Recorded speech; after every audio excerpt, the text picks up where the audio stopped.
গর্জন উঠবে বাংলাদেশ অলিদের দেশ। এই দেশে কখনো নৈরাজ্যকারীদের ঠাঁই হবে না। সারা বাংলাদেশে ইসলাম প্রচার করছে আল্লাহর অলিরা। সে অলিরা, এই অলিদের দুশ্মনী কারা করে? তারা এই তিনি মুসলমান। মিলে যদি এক হওয়া যায় তাহলে এই বাংলাদেশে আউলিয়াদের উপরে এসে আউলিয়ার দরবারে এসে লাঠিয়ে যুদ্ধ এই সহযোগিতা জীবন দিব, মাজারকে রক্ষা করব। যে মাদ্রাসাগুলো ওখানে খ্রিস্টানদের কাছ থেকে আরম্ভ, আমাদের রাসূলের যুগে যদি বলি সেখানে তখনকার যুগে কোনো মাদ্রাসা ছিল না। আমরা ছত্রমঙ্গল হয়ে থাকলে কিন্তু আমাদের কোনো অস্তিত্ব থাকবে না, অস্তিত্ব থাকবে না। কেননা হয়তো আমি জানি বা শুনেছি বা আপনারাও জানেন, দয়াল বাবা শাহ আলী শাহ মাজারেও একটা হামলা হয়েছিল। কে বা কারা করছে এটা আমার বলতে হয় না, আপনাদের বিবেক বলবে কে বা কারা করতে পারে।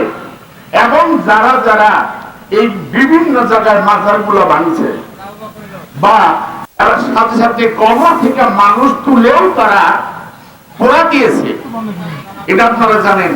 তো এই কাজগুলা কারা করে? আমাদের মধ্যে ইসলামী লেবাস দিয়ে দেখতে তারা ইসলামী একটা খাস, এমন আল্লাহর বান্দা নবীর উম্মত তারা বেশভূষণে পাক্কা মুসল্লি, মূলত তাদের ভিতরে সম্পূর্ণ শয়তানি, সম্পূর্ণ তাদের শয়তানি। তারা মূলত আল্লাহর বান্দা, আমাদের রাসূলের উম্মত খাস না, তাদের ভিতরে সম্পূর্ণ খ্রিস্টানদের কালচার নিয়ে তারা আমাদের এই দেশে ইসলাম প্রচার করতেছে।